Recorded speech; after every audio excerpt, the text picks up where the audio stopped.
I got a really annoying sound and I cannot figure out what it is.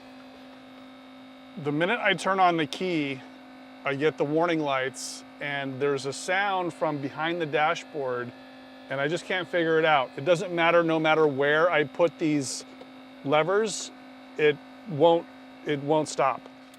I do have this stethoscope, which is super handy in diagnosing sounds. It sounds like it's coming from right behind this HVAC slider. I get vibration right there. It's not the radio because I got that turned all the way off. It's not down here. It's not inside there. It's a little bit stronger inside the ashtray, but there are no motors in the ashtray. It's a little bit weaker inside the glove box. The sound never stops. It's when the car is running, it's when the ignition's on, it's driving at night, it just never stops. It's always on. It's always done that, but it seems like it's just getting a little louder now, so it's just one of those annoying things I'd like to fix. I've done a little bit more research on all the blowers in this car. This is a 1987. It's a Cabriolet, I don't think that matters. But there are numerous fans in the car. There's one on the engine. There's two in the footwells. There's one in the evaporator or smuggler's box area for the AC. There's a fresh air blower. And then this car in particular has what's called auto heat. And that means it has another fan behind the dashboard. And I think maybe that is the culprit. This is the dial for the heater. So this all works fine. The big clue here is there are no adjusters. Normally there's two red pulls that you can adjust the temperature on the driver or the passenger side. This car is equipped with auto heat. That means that there are no manual controls. It's all controlled automatically. Just to the left of these sliders, behind the cruise control stock, is this little vent. And this is the sensor for the cabin air temperature. That is a function of auto heat. If you have manual heat, you don't have this sensor here. There is also a sensor just after the heat comes out of the heat exchangers. It goes through a flexible duct and then it enters into the valves. There's a rotary valve that prevents air from coming in the cabin. There's also a temperature sensor there. So this car is trying to control the temperature based on the cabin temperature and the heat exchanger incoming air temperature. This system does work, by the way, because when I turn this on, I can hear there are servo motors inside this console, and I can hear it pulling on those cables that open up those valves underneath the car. That's what lets the heat in. Auto heat is problematic, but in this car, it actually works really well. I'm now under the dashboard. This is where that auto heat vent is. And just below there is this black tube. And if we follow that tube, it looks like it comes to a little section right here. So I'm gonna turn the car back on and see if we can hear anything from this area. So I can feel this thing moving. Oh, can you guys hear that? There's an impeller right behind where my finger is. If I put my hand on the impeller, the sound stops.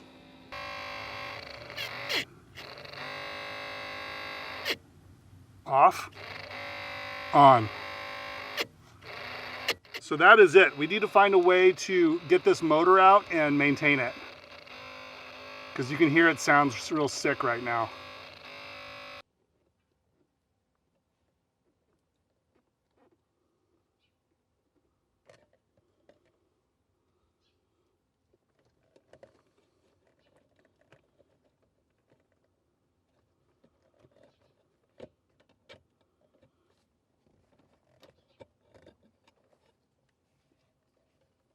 I've just pulled that hose off, and sure enough, there's a little temperature sensor in there, it looks like. But this motor, it's a Bosch motor. Let's disconnect the connector, we'll take it to the bench, do some more troubleshooting. That's the impeller I was able to touch with my finger.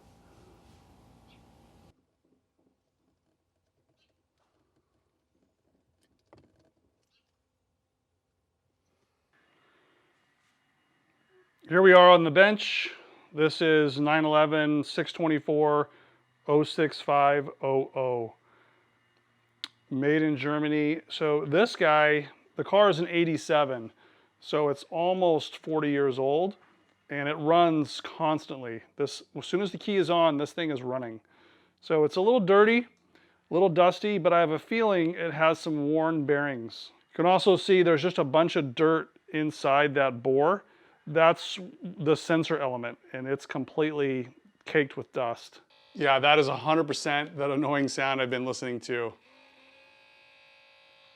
So this power probe is just connected to 12 volts. It's grounded here. When I hit the switch, it applies power to those terminals. It makes a different sound depending on which way it's pointing. But yeah, it's very grumpy. So it looks like there are some snaps on this where the outer casing can come off. Hopefully we can get down just to a bare motor inside. Maybe just replace the motor, I don't know. We do need to be careful. This plastic is so old that it's easy to break. I'm just going to lodge a few toothpicks in there as we separate it so it doesn't collapse again on itself.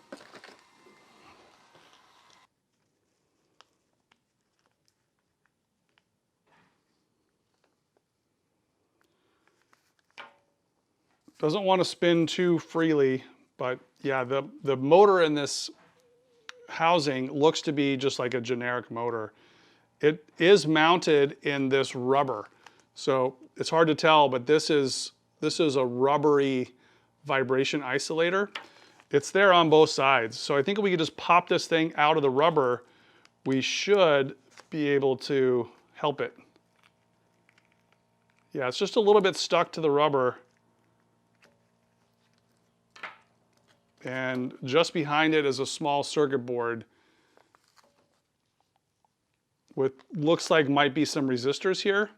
I guess they're trying to keep this motor at a pretty slow speed, but we might just be able to oil it and send it back into service. Don't know.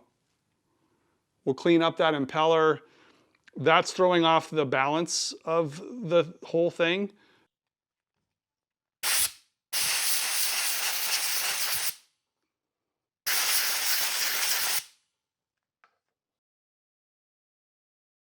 This dust accumulated probably since when this car was brand new.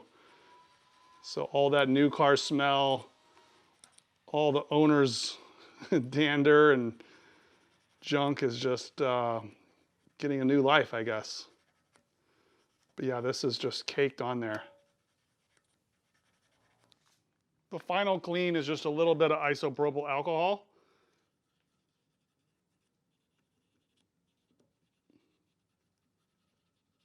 And yeah, we're still getting dirt on this. And this is just a press fit onto the shaft of the motor. So if oiling it doesn't make it quiet enough, we could look for a replacement motor. I think these are just like a hobby grade motor. We could probably find one that would meet the same requirements. It doesn't feel like there's a whole lot of play in the shaft. And then while I have this out, I'm cleaning out this sensor because this is all the dirt inside there. I'm going to hit it with this electronics cleaner and see if we can flush out some of that old debris in there. Yeah, we're getting a lot of dirt coming out of here.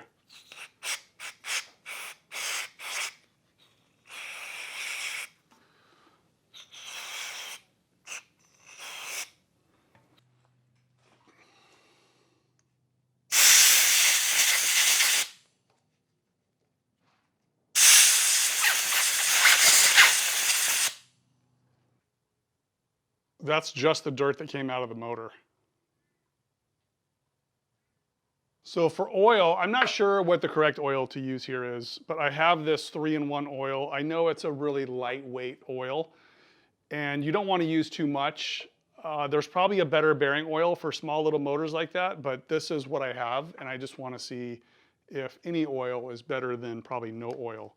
So for this one, I'm not going to put a full drop in there. I'm just going to put a drop on the end of my toothpick So there's a tiny bit on the end of there, and I'm gonna just dab it in the shaft. That's it. And do the same thing on the other side.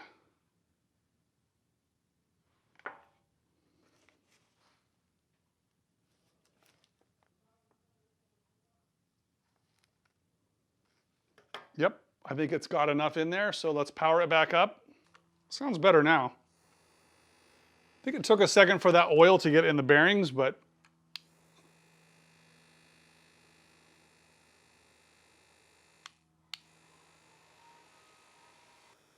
when it's horizontal, it sounds all right, which it is horizontal in the car.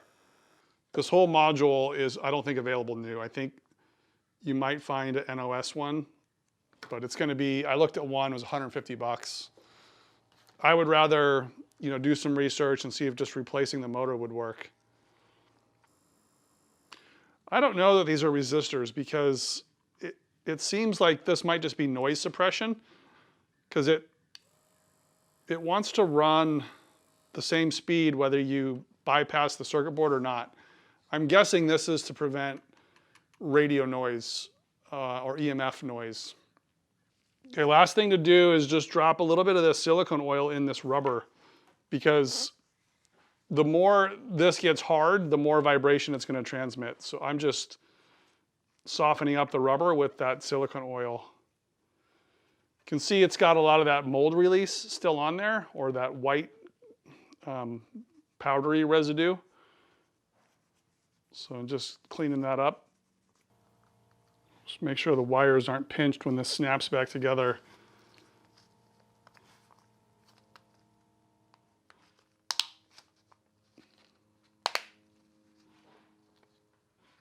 Yep.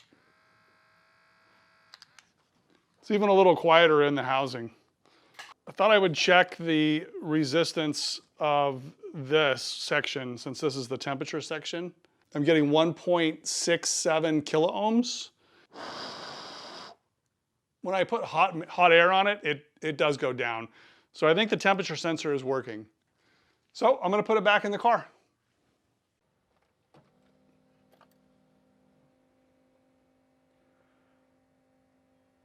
I can hear it. The car is on, the motor's plugged in, it's installed with all the screws, and the noise is there, but it doesn't rattle. It's a lot smoother than it was, but I still can hear it, which I think is just the way this car is. I think what Porsche is trying to do here is they're trying to prevent that sensor from being heat soaked. Like if you park the car outside for a long period of time, it would have an incorrect reading. So they're trying to sample air from the car that, you know, that we feel. They're trying to have an adequate amount of air over that sensor so it gets the correct temperature. But is it overcomplicated? I think so. That's kind of what I like about these cars. They are built pretty well, but sort of overkill in a lot of ways. I don't know how Porsche made money on this thing. In fact, in '87, they almost went bankrupt. I kind of prefer the handles down here. It's already quirky enough that you have to reach down here to change the temperature. So most people forget about this dial. They're looking around here to adjust the temperature, which this does affect where the heat goes, but in order to turn the heater on, you have to do it down here. Here's what it sounds like with all the fans on.